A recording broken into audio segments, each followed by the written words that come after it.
Plus Coffee Mix. Mabibili sa mga butika. Ito ang DZXL News. 558 kHz. 6 na dekadang maaasahan sa balita at serbisyo publiko. Ang himpilan ng RMN Network sa Mega Manila. Live sa radyo at online. Narito na ang isang programa para sa mga nag-iisip ng sariling negosyo o gustong matuto ng mga konsepto ng negosyo. Makinig sa Business Na! Matuto at isagawa! Magandang buhay at magandang kinabukasan. This is Renalyn Tan Castillejos. I'll be one of your hosts. I'm Professor Leo Makatangay. Business Na! Business Na! Matuto at isagawa ang Business Na. Hatid ng BCYF, St. Lucian College, Pampanga at ng DZXL 558 RMN Manila. Business Na! Matuto at isagawa! Business Na! Matuto at isagawa! Magandang araw, magandang buhay at magandang kinabukasan. So, welcome to another session of Business Na, your free business education radio show brought to you by the Benita and Catalina Yap Foundation, the DZXL 558, and that's Radio Mindanao Network, and the St. Lucian College of Pampanga. I am your host and resource speaker, Prof. Lea Makatangay, and I'm very glad to be with you again in this first session of ours for the month of November.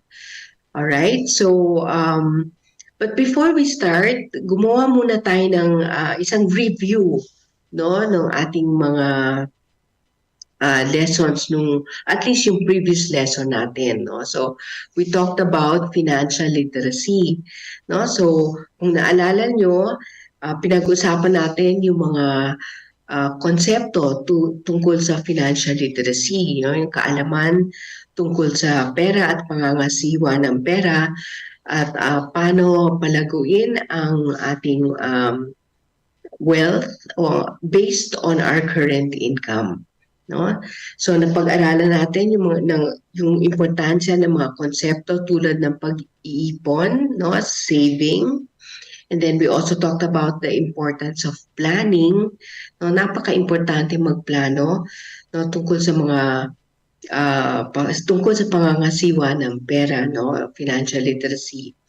And then we also talked about the importance of investing, no, setting aside some money and putting it in an investment, no, into something that can grow over time, no. So that's making our money work for us, no? So pinag-usapan din natin yung mga tinatawag na sources of income, no? So for most of us, ang ating source of income ay sa sweldo. Tayo ay nagtatrabaho para sa isang organisasyon o tao o mga tao at tayo tumatanggap ng sweldo. O pwede rin mangyari na we are self-employed. Yan ang ikalawang paraan, no, to gain income, no. So self-employed means meron tayong kakayahan o kaalaman, no, o abilidad, no, so that we work for ourselves, no, tulad ng isang abogado o isang inhinyero, isang doktor, o pwede rin isang technician, no, o for example a computer technician or isang tubero or electrician, no, tumatanggap sila ng mga jobs, no, ng mga trabaho at ang kanilang boss ay ang kanilang sarili, no. Yung third kind na pag-receive ng income, no, ay sa pamamagitan ng business, no. So we talked about the importance of business, of creating a business. Yung business may sistema na yon, may paraan, no. It can be one person only, a sole proprietor, but as it grows, no, a business can also have employees, no, and may be necessary to hire employees para makatulong sa operations, no, ng business at upang ito ay lumago at umunlad. And finally, we have what we call investments, no, yung setting aside some money and letting it grow. No? So we talked about the importance of saving, the importance of having a budget, no, sa ating mga gastusin, whether it's our budget for daily expenses, weekly expenses, or monthly expenses. Dapat gumawa ng budget, expected nating magagastos, no, during these times, and then set aside the money, no.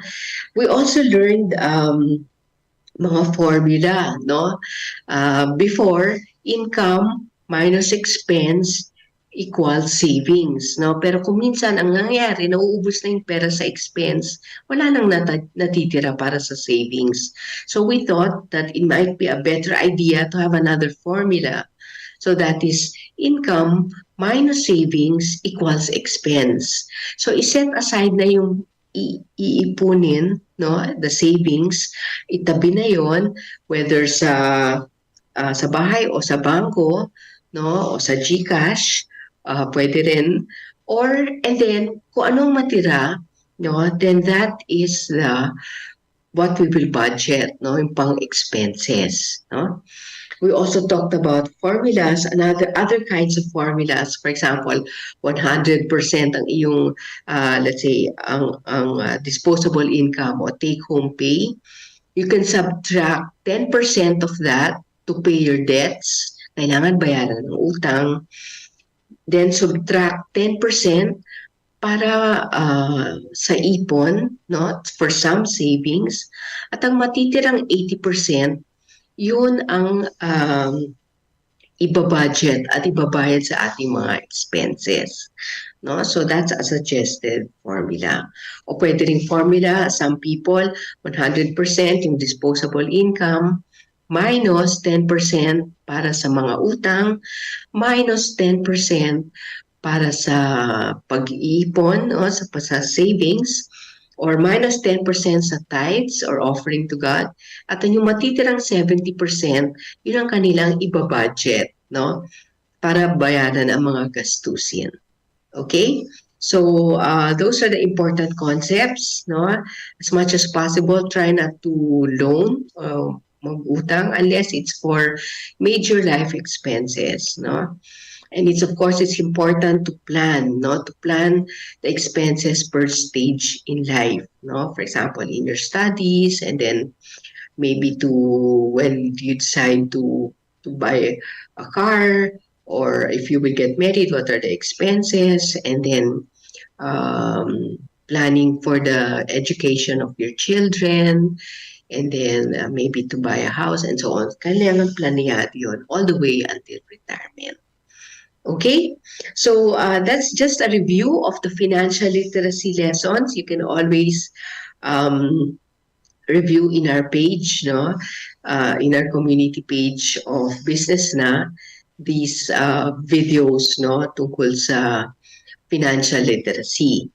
No, and then I just want to remind you, no, so ilagda ang pangalan, your complete name sa comment section ng BCYF page, no, for this Business Na session, or sa Business Na community page, no, pakilagda ang inyong pangalan at yun ang inyong attendance for this free business education radio program. At tulad ng na-explain ko noon, pwede kayo maka-receive ng certificates, no, para sa edukasyon, sa business education, basic business education, and basic entrepreneurial education na makukuha nyo at matututunan nyo sa radio program na ito na Business Na. Okay, so with that, let's take a short break, no, after that introduction before we proceed to our main lesson. Okay, so let's take a break. Si Mommy at si Washing Machine believe sa Pride Washing Machine Detergent. Hello, Washi! Hello, Mommy! Laundry day na naman! Ready ka na sa mancha, chocolate, putik, libag? Kaya yan ang Pride Washing Machine Detergent. May triple stain-away formula. Tanggal ang makapit, malikit, at malupit na dumit mancha. Easy ang labada. Mula noon hanggang ngayon. All you need is pride. All you need is pride. Pride Detergent, manufactured by ACS Manufacturing Corporation. ISO certified, world-class quality. ACS. Santon Plus Herbal Capsule. Ako po si Angelica. May bukol po ako sa tuhod kaya hirap po talaga ako maglakad. Nag-take ako ng Santon Plus araw-araw at isang buwan lang. Palit ang bukol ko. Epektibo talaga ang Santon Plus Herbal Capsule. Santon Plus. Mabibili sa mga butika. DZXL News, ang himpilan ng RMN. Business na! Matuto at isagawa! All right. Okay. So we're back, no? And we'll start today our lesson on what is business, no? So maraming opportunity tayo mapag-uusapan kung ano ang business. Pero let's start with basic definitions muna, no? So with that, please give me some minutes. Ang business ay isang aktibidad, no?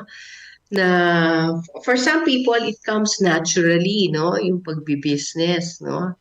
Some people I know hilig na niya mag-buy and sell at na-excite sila, no, kapag may oportunidad na makapag tinda o makapagbenta, no, ng mga bagay-bagay na they know people would like to buy and they themselves are very fond of, no, so they want to share it. No? So what is business? No? So business, if we define it a bit, no, umpisa tayo sa mga definition, it's an organization or enterprising entity engaged in commercial, industrial, or professional activities. No? So organization to, no, or pwede din namang isang tao lang, no? Or it can be one or more persons, no? It can be a community, for example, a cooperative or a corporation, or ang business pwede rin isang tao, no? Tulad ng sole proprietorship, no? Or pwede rin partnership, dalawa o tatlo or more people, no? So it's usually a commercial activity engaged in as a means of livelihood. Ano yun? Pinapasukan to para as a way, no? Para makakuha ng income, no? Parang pagkaroon ng pagkabuhay, no? Paghanap buhay. So it's a way of getting income to pay for our expenses in order to survive, in order to live and have a decent life, no? It is it can be fun, but it's also a serious activity requiring time and effort.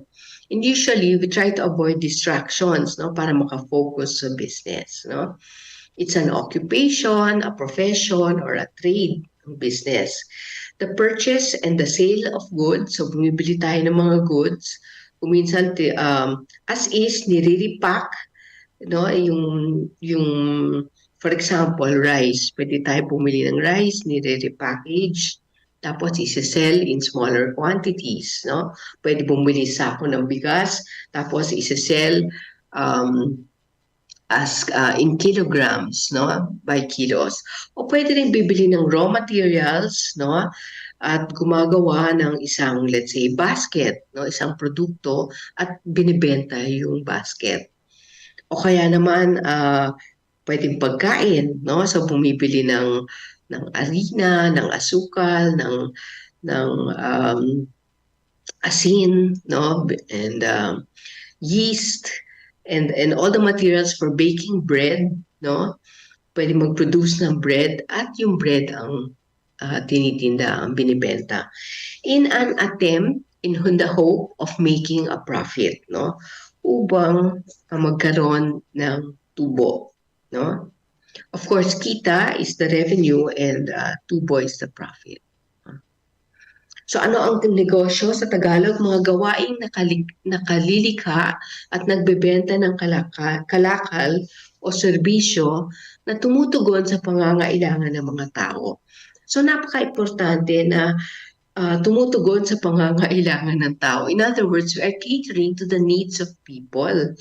No? Because that's why they will buy, because they need our products. Kaya kailangan importante malaman kung anong talagang gusto ng mga tao, no? Para maibigay ito, maibenta ito, at yun ang kanilang bibilhin. No? Anumang gawaing pang-ekonomiya na may layuning kumita o tumubo. Maaari itong makatulong sa pagdagdag ng trabaho para sa mga manggagawang walang mapasok trabaho. O ito pwede magdagdag, no, sa salary. So pwede namang hindi namang kailangan empleyado lang o entrepreneur lang, negosyante lang. Pwede i-combine yung both, no?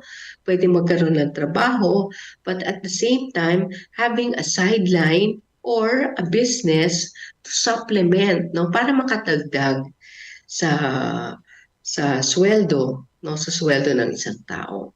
Lahat tayo, we are all familiar yung sa mga gig, yung sa mga racket, no? So actually, yung mga sideline yon, no? Para makapagdagdag sa business, no? At pag ang sideline, nakapag natutukan at lumaki na at lumago, no? Then pwede na tong business, no? Full-blown negosyo. At meron akong mga kilala na at the moment, do not stop your job, no? Do not quit your job. Pero kung sakaling after some years lumago na ang business, then you can consider, no, letting go of your job and concentrating on your business. Pero hanggat hindi dumating sa puntong iyon, it's all right, no, to combine your job together with a sideline or business, no? So, sino-sino? So, an organization consists of one or more people providing goods and services for the benefit of customers and the community, no? So, napaka-importante ng customers, no? Kasi sila ang bumibili at kailangan malaman natin kung anong gusto nila, no? Groups of organizations that produce or sell similar goods or services. So, dalawang klaseng produkto, no? Pwedeng goods, no? Tulad ng, for example, a cellphone, no? Ito isang bagay, no? Na pwede ibenta, or a service, no? Isang activity tulad ng paggugupit ng buhok, no? Yan isang service. Pwede yung business tulad ng isang parlor, no? Or a beauty salon, no? O barberia, no? I had a student before na ang kanyang skill is cutting hair, no? So boss niya ang sarili niya at ang naging business niya ay ang pagputo ng buhok, no? So that's a service, no? Meron naman akong estudyante noon, ang kanyang business ay paggagawa ng pandesal and baked goods, no? So that is a product that is tangible, that is a good, no? So yun pwede rin business, no? So as I said, pwedeng sole proprietorship, isang tao lang, pwedeng partnership, dalawa, tatlo, or more people working together, that's a partnership. Pwede rin kumpanya, ang kumpanya pwedeng yung regular company, na kailangan ng at least 5 incorporators, or pwede rin is a one-person company. Ito ay medyo bago, no? Pero pwede magkaroon ng kumpanya na isang tao lang. Here's a thought, no? A lot of people are scared of business, no? And sometimes yung mga tinatawag na creative people, the artists, can be quite terrified or afraid, no? So kung minsan nasasayang nila ang opportunity magkaroon ng business dahil sa takot o dahil hindi nila magaling sila sa paggawa ng mga works of art pero hindi sila masyadong open, no, sa challenge ng business side of selling their creations, their artworks. No? So I'm not just talking about the budding entrepreneur who is an artist, pero pwede rin yung mga writers o yung mga scientists or engineers na hindi masyadong sanay, no, sa pagnenegosyo. So sometimes it's a struggle, no, to try to think of ways. Gumawa na siya ng isang bagay o nag-imbento siya ng isang bagay o nag-create siya ng isang work of art, but he has to learn, no, how to sell it, no? And maybe that can be your case. May specific talent or skill ka, but you're trying to think, how can you make that a business, no? But I just want at this point to assure you that although it's a different kind of way of thinking, it is very doable, no? Pwede matutunan ang pagnenegosyo. No, that's why we have education shows like this. That's why tinuturo ng entrepreneurship sa eskwelahan. No, at sa college, ito ay isang kurso, a diploma course already, a diploma program. No, but it's important to know that it's possible to make a business of your talents and your skills. No, the best way is to learn the basics, get a mentor, and then you can start with your business. So a business is believed to be mostly profit-driven. Pumapasok tayo sa business upang kumita, upang magkaroon ng tubo, no? Although may mga institutions, just for us to know, no, who provide valuable goods and services, pero not for profit. Tulad ng tulad ng government, no, ang gobyerno o kaya ang edukasyon, libreng edukasyon, public education, tsaka yung mga tinatawag na non-profits or NGOs, mga NGOs, non-profits, no? So mga importanteng organisasyon din to, pero hindi sila nag-exist para kumita, no? So importante sila, society will not function without them. But the kind of business the kind of organization we are talking about is the business organization, no, which is for profit. So businesses create jobs. Yan ang importanteng contribution ng mga businesses, ng mga negosyo. Kasi gumagawa siya ng mga jobs o trabaho, no? They provide essential services, no? For example, repair of buildings, repairs of houses, or providing food, no, or providing transportation, no, yung mga bus companies, importanteng business yan. Yung Grab, no, yung delivery of food and services, also transportation, the Grab car, the Grab vehicles, yung mga motorcycles na angkas, no. So without a thriving business base, there is no community. Kaya napakalaki ang impact ng business sa komunidad, no? Because without businesses, communities cannot exist. So let us look at four main important objectives of a business that are summarized in 4 statements, no? So ang business kailangan may mission, vision, values, at tinatawag na mantra or tagline, no? So, pag-aralan muna natin, ano yung mission? Ano yung mission?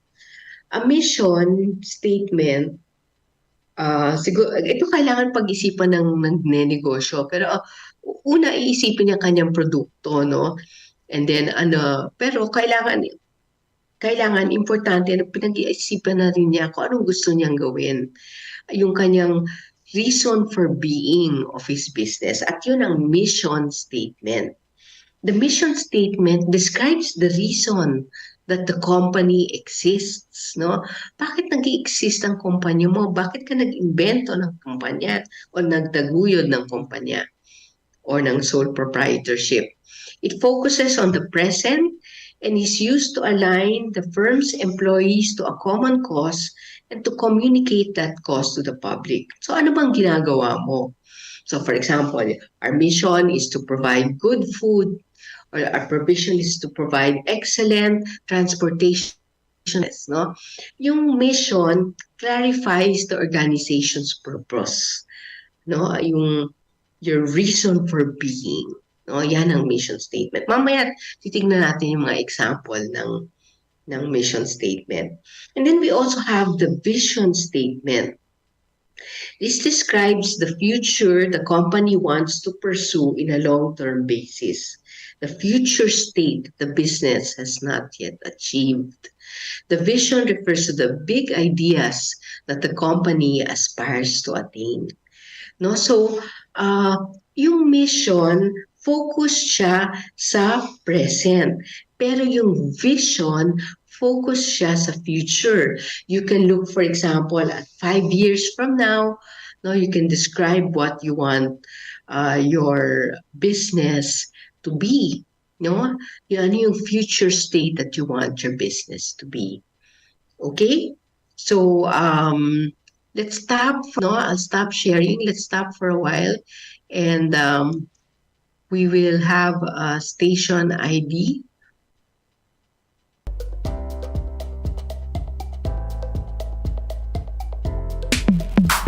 Sa panahon ngayon, kau ba'y sigurado? Kau ba'y protektado? Ang pamilya ay i-shield mo. Laban sa bakterya, i-shield mo. Laban ng pati virus, i-shield mo. Shield Bath Soap. Patay ang 99.9% of bacteria and virus tested. Bilib ang mga eksperto sa Philippine Nurses Association. Sa sakit protektado, i-shield mo. Pamilya protektado, i-shield mo. Shield Bath Soap, manufactured by ACS Manufacturing Corporation. ISO certified, world-class quality. ACS. Spend an evening with James Taylor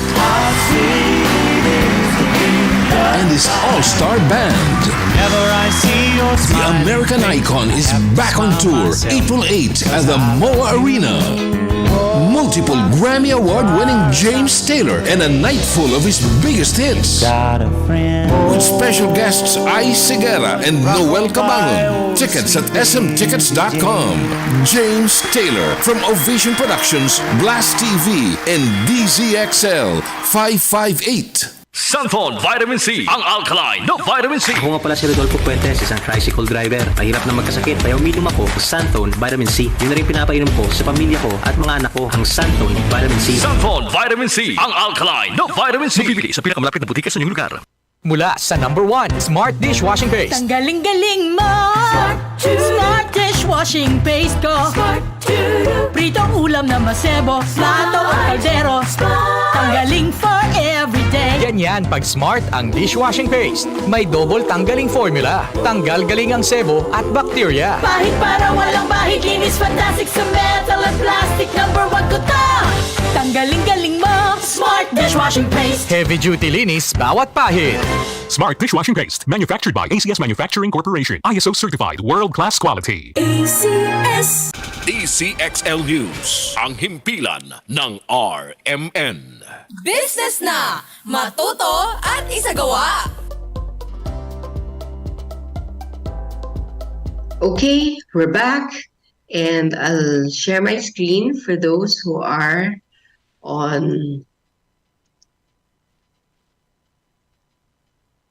Okay, so we will resume our slides, and we were talking about mission, vision. We're talking about the mission and the mission. Okay, so we're talking about mission refers to the present, while vision refers to the future. So, magsasite ako magbibigay ako ng some examples, no? Ang sabi ng Jollibee, our mission is being renowned for consistently great tasting food, recognized for high value for money, endeared for warm and sincere, distinct service to our customers. no? So, according to Jollibee, yan ang kanilang mission, no? So, and what is their vision? Their vision is to inspire Filipinos to create a better tomorrow. Wow, so very broad, no? To inspire Filipinos to create a better tomorrow, no? Sa pag-offer nila ng kanilang food services and food products, that's what they want to do. Let's look at ang SMART pala. The vision of SMART is to lead and inspire Filipinos to create a better tomorrow, while their mission is to empower Filipinos everywhere with customer-focused digital innovations that unlock and share their infinite potential. So, klaro sa mission kung anong ginagawa ng SMART. No, some of you, I'm sure, are SMART subscribers. No, so I'm also a SMART subscriber. I'm also a Globe subscriber. No, pero ang SMART, ang mission nila, customer-focused digital innovations. No, so naka-state no kung anong ginagawa nila. And then their vision for the future is to inspire and lead Filipinos to create a better tomorrow. Let's look at another giant in the Philippine business, which is Ayala. Anong vision nila? We will be the most relevant, innovative, and enduring Philippine-based business group, enabling shared value and prosperity for the many stakeholders we serve. So they want to be relevant, innovative, and enduring. They want to last for a long time, no? Because some of the companies in the Ayala group of companies are more than 1 century old, no? So matagal na sila.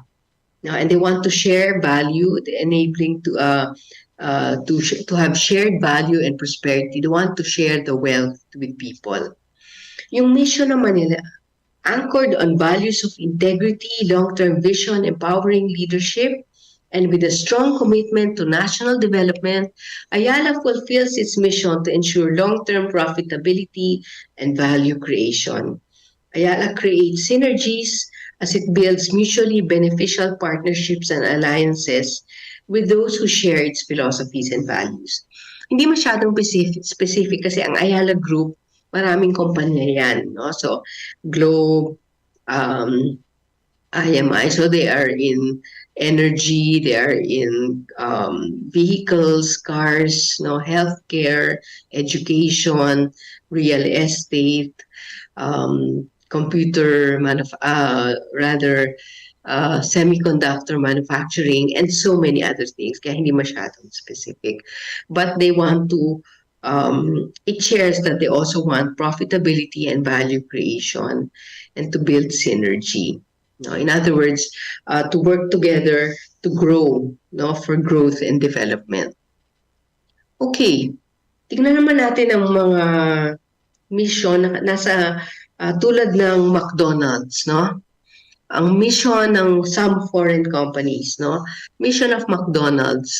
Our mission is to be our customers' favorite place and way to eat and drink. We are committed to continuously improve our operations and enhance our customers' experience, no? So favorite place to eat and drink, yan ang kanilang mission. What about Starbucks? Our mission is to inspire and nurture the human spirit, one person, one cup, and one neighborhood at a time. You know, so napaka-galing naman kung paano nila pinut together yung kanilang mission. So yan ang example, no? Yung business kailangan may mission, may vision, meron ring values, no? What the business believes in. Kaya kung nag-iisip kayo ng business, later on, kailangan pag-isipan nyo anong pinaghahalagahan nyo, no? What do you value and you want to share with the business? It's what the businesses believes in. It's the company's values, how it conducts business, and how it treats employees, customers, and community. And then finally, yung mantra or tinatawag na tagline. Mantra is easily remembered, short, and focuses on your real core. So an example ng mantra is just do it, no? Do it, no? Yung sa Nike. It's short, Very short, very easy to remember, but it states what the action and the proactivity, the proaction, no, the proactiveness that Nike talks about or symbolizes. No, I'll just read finally a vision statement ng Starbucks. No, with our partners, our coffee, and our customers at our core, we live these values, creating a culture of warmth and belonging where everyone is welcome. Next, acting with courage, challenging the status quo and finding new ways to grow our company and each other. Next, being present, connecting with transparency, dignity, and respect. And number 4, delivering our very best in all we do, holding ourselves accountable for results. So, napaka-meaningful ang kanilang values. Okay, how do you come up with good business ideas? Move on na tayo. So, entrepreneurship, no, yung pagnenegosyo is a growing reality. Yung buzzword na pinag-uusapan na ng lahat, no? Entrepreneurs are the new heroes, mga bagong bayani. No? It's a tool to fight poverty and gain prosperity. And it's a way to create jobs and give employment. No? So kung ikaw isang negosyante, makakabigay ka rin ng trabaho, which is very important. At tulad sa isang tao, ang backbone o yung spine natin, yung spinal column is so important to keep us erect and standing. Ganun din ang entrepreneurship sa isang ekonomiya, para siyang backbone, no, ng ekonomiya, which gives it the structure and the strength. No? So ang definition ng entrepreneurship, it's the ability to know what product and services are needed by people and to be able to provide these things at the right time, at the right place, to the right people, at the right price. No? So maraming kailangang parts. No? So we have to know how to gather the resources. Yung people, yung money, yung capital, yung raw materials, yung equipment, yung knowledge, paano gawin, know-how, anong mga kaalaman, how to produce the products and services that customers are willing to buy. No? Kasi hindi lang basta kung anong gusto nating ibenta. Kailangan kung anong gusto nating ibenta, pwede yung maging iba. So anong gustong bilhin ng ating customers? Kaya mas importante malaman malaman natin kung anong gusto nilang bilhin. No, hindi lang kung anong gusto nating ibenta, no? So involves taking risks. So may risks rin, no? Dealing with uncertainties in the various stages of business making, production, delivery, and collection. Pero we try to do things to minimize those risks. No? Does entrepreneurship always involve an opportunity? Yes, no? Entrepreneurship happens when an entrepreneur identifies an opportunity where he can make a profit. So usually, it's good to know how to identify problems, no? Kasi sa problema, sa paghahanap ng solusyon sa problema, no, then we are able to find a possible business. No? Because people are willing to pay for solutions to their problems. No? It can be as simple as buying a product at a lower price in one location and selling it at a higher price in another location. So for example, yung mga nakatira sa Manila, nakahanap kayo ng isang, let's say, damit, no? Address na mas mura sa Divisoria or sa Lazada, and then you can sell it at a higher price in another location. Kasi, for example, pumunta kayo sa Divisoria, nakabili ng isang damit o ilang damit, no? Siyempre, gumastos kayo sa transportation, sa oras, sa gasolina. Then, pwede nyo idagdag yun at ibenta nyo at a bit higher price, no, na may tubo. Or, for example, it can be repacking detergent or repacking rice, no?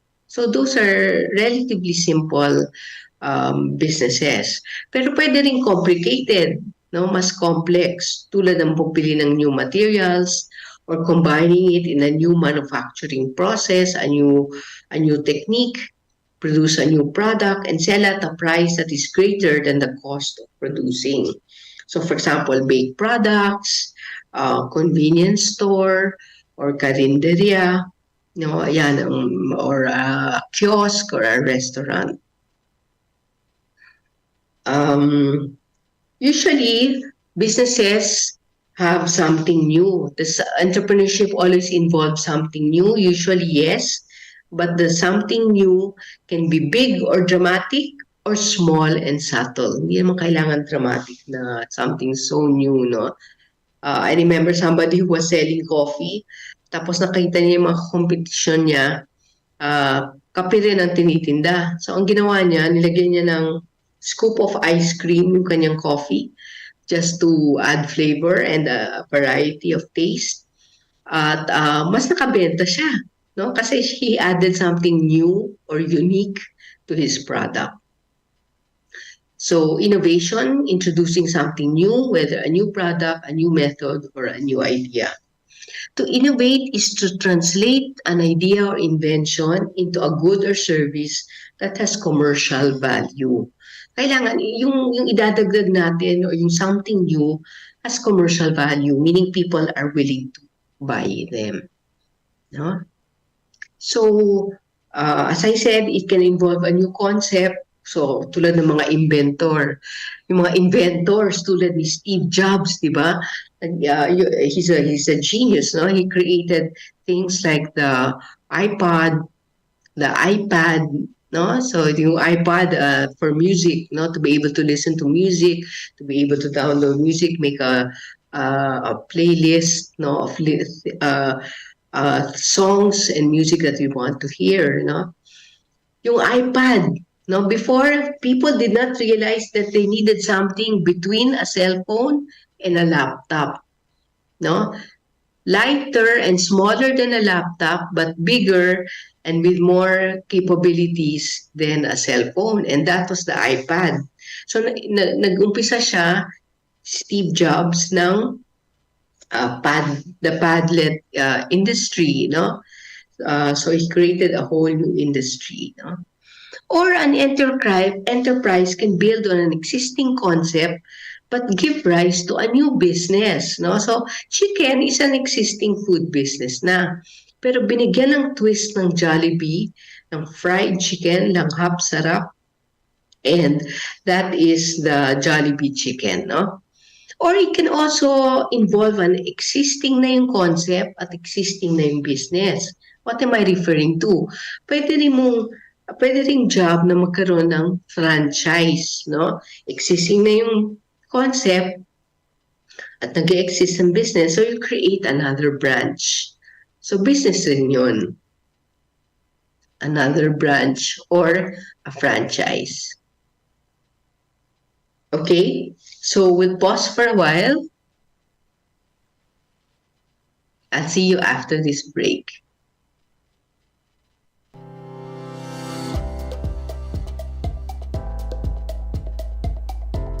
That news was brought to you by ACS Manufacturing Corporation, ISO certified world-class quality. ACS. I'm Dulce, the singing diva. Sa buhay ko, mahalaga talaga ang MX3. Believe ako sa MX3. Kaya, ako ay umiinom ng MX3. Ako si Mark Angelo Onde, Safety Manager. Kagisnan ko ng uminom ng MX3 capsule, believe ako sa MX3. Kaya ako umiinom ng MX3. I'm Aneta Blanc. I've been taking MX3 for more than 7 years already. Believe ako sa MX3. Kaya ako ay umiinom ng MX3. MX3 is locally recognized, award-winning internationally. Be MX-traordinary with MX3. Mahalagang paalala, ang MX3 capsule ay hindi gamot at hindi dapat gamitin panggamot sa anumang uri ng sakit. Spend an evening with James Taylor and his all-star band. The American icon is back on tour April 8 at the MOA Arena. Multiple Grammy Award-winning James Taylor and a night full of his biggest hits. With special guests Ai Segura and Noel Cabangon. Tickets at smtickets.com. James Taylor from Ovation Productions, Blast TV, and DZXL 558.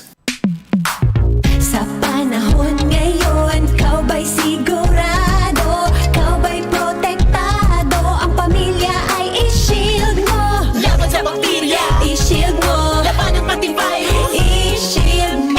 bath soap. Patay ang 99.9% of bacteria and virus tested. Believe ang mga eksperto sa Philippine Nurses Association. Sa sakit protektado, i-shield mo. Pamilya protektado, i-shield mo. Shield Bath Soap, manufactured by ACS Manufacturing Corporation. ISO certified, world-class quality. ACS. Santon Plus Coffee Mix. Ako si Janine, gustong-gusto ko talaga ang Santon Plus Coffee Mix kasi hindi ako nakakaramdam ng palpitations, hindi katulad ng dati kong kape, kaya mas hiyang ako sa Santon Plus Coffee Mix. Santon Plus Coffee Mix. Kape na, gamot pa. Mabibili sa mga butika.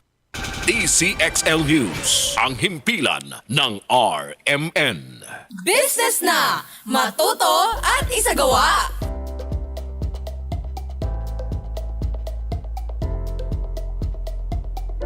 All right, so let's resume. Just for your knowledge, no? Ano ba yung mga enterprises natin according to size, no? And for this, I want to introduce the concept of mga MSMEs. So siguro alam niyo na to, no? Nababasa niyo na yung mga MSMEs. But the MSMEs actually stand for micro enterprises. S is small enterprises, and the other M is for medium enterprises. So yung micro enterprises, yung total assets niya, no, yung kung ano ang pag-aari nung may-ari, no, is less than 3 million. So for example, the equipment, no, yung kanyang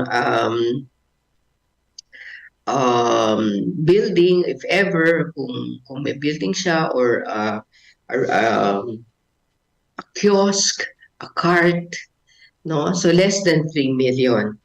At an employment is less than 10 persons, no? Less than 10 persons ang employed. Ang small enterprise naman, total assets is between 3 million and 15 million. So siguro baka may building na sila, or house na, or if they work from the house, but these are the equipment, or they might have a vehicle, a car already, or a delivery truck. And employment is between 10 and 99 persons. And then the medium enterprises, the total assets are worth more than 15 million. So this can include already buildings, warehouses, vehicles, machines, equipment, no? Employment is 100 people or more. So yan ang mga sizes. And of course, we have the large, no? Which accounts, but that's not part of the MSMEs. What's interesting to note is that 99.51% of all businesses in the Philippines are MSMEs. Yes, if you want to start a business, you are in good company, and it's an MSME. Ang large companies natin ay only 0.49% or almost 0.5% lang. MSMEs are 99.51%, no?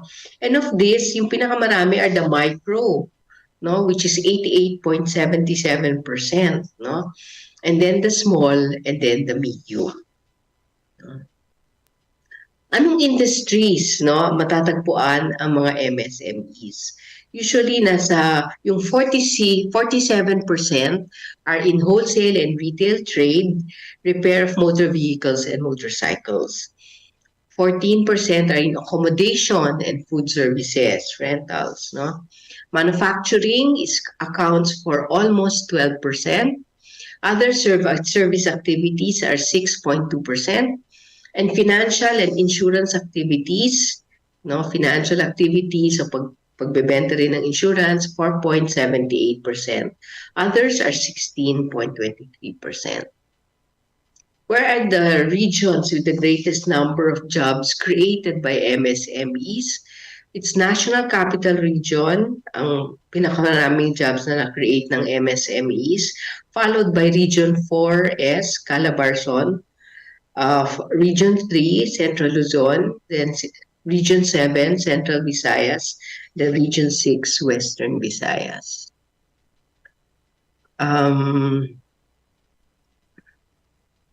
Okay, So business enterprises, as we said, are those that are for business for the purpose of livelihood to gain a profit.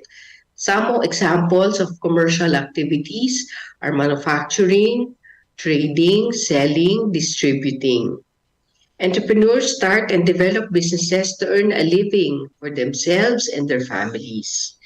But some create companies, which is a form of a business enterprise, for the purpose of creating profit and providing investors with a fair return of the money they invest in the corporation.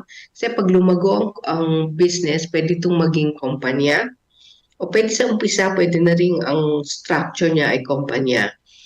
Investors can put money in the business and it grows, no? And they also get a part, no, of the income of the business, no? Some ideas, and maybe we can dwell this a bit before we end, no? So siguro mas convinced na kayo, no? For those who were thinking of starting a business, I know some of you interesado kayo talaga, kaya kayo nanonood, no? At natututo. Pero what are some ideas, no, to start a business, no? So there are two ways.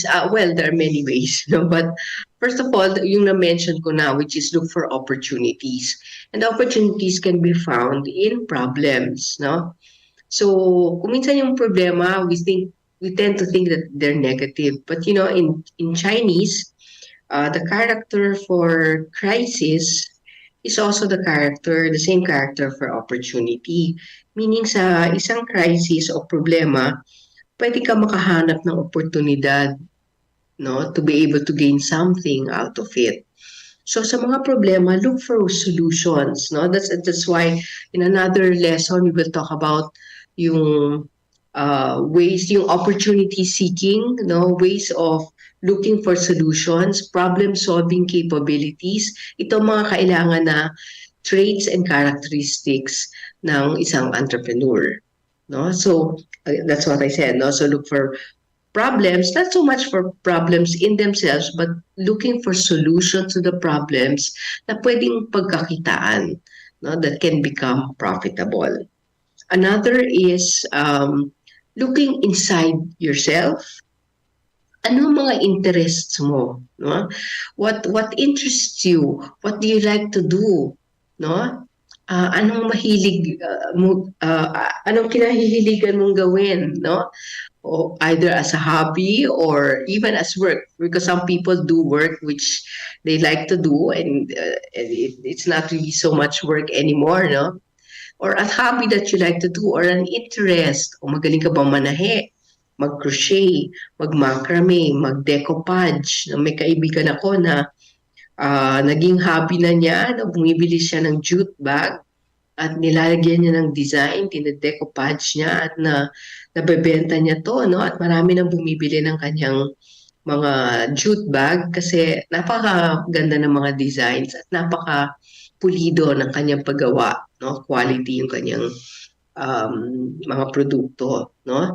So look inside yourself, what do you like to do? And then what are your talents? What are your skills? What are your know-how? Ano bang alam mo na hindi masyadong alam ng ibang tao? O ano yung know-how? Anong magaling ka, saan ka magaling? Anong nagagawa mo na maganda o magaling, maayos, no? So look into yourself, and magaling ka bang mag-bake, no? Magaling ka bang mag-garden? No? Mahilig ka sa halaman, baka pwedeng gawing business yan, no? You can sell the herbs, you can grow herbs and sell them, you can grow vegetables and sell them, or as a friend of mine does, magaling siya sa art. Artistic siya in the sense that she arranges flowers, no? So ang kanyang hobby is ikebana, which is the Japanese art of flower arrangement. Pero ang business niya is giving talks, no? Kasi noon nag-attend siya ng training, tapos noon pinractice niya na, minsan nabebenta niya na yung kanyang mga flower arrangements, and now she's entering into training, no? So she's earning by giving talks on how to do ikebana. So ganun, pwede rin ganung klaseng business, no? And then the other way, kasi una sabi ko, look inside yourself, no? Look outside of yourself, no? Look at the environment, look at what people are buying, look at trends, anong binibili ng mga tao, no? Noon naging trend ng bubble tea, no? Ang dami-daming bubble tea, nagbebenta ng bubble tea, but or else milk tea, no, which is also a derivative, no, or milk tea. So, but after a while, you can see that, of course, there's a peak in the trend, but there also is a market for it, no. Even after nag-trending o naging fashionable, some people, some brands have survived, no, and continue to be bought by people. No? So find out what people want. No? Baka naman a lot of people are into healthy foods, are interested to eat healthy food. So salads and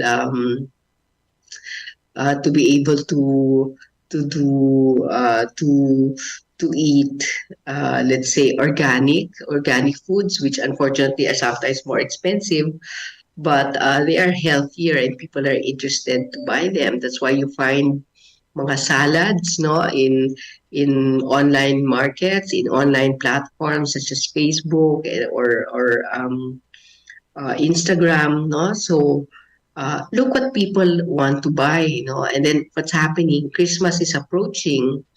So people are looking for gifts. Ano ba matunog na gifts? This is the right time to be a marites.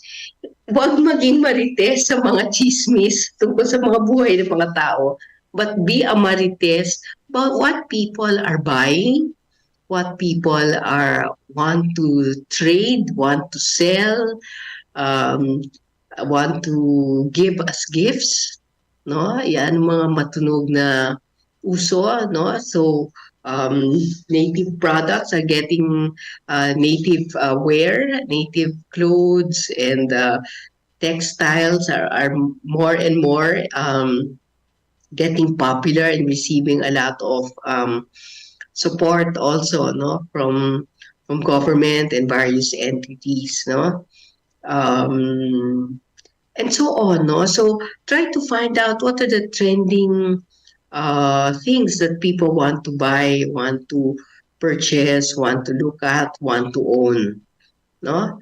So look outside as well as look inside, no? So usually it's more effective to look outside because that's what people want to buy.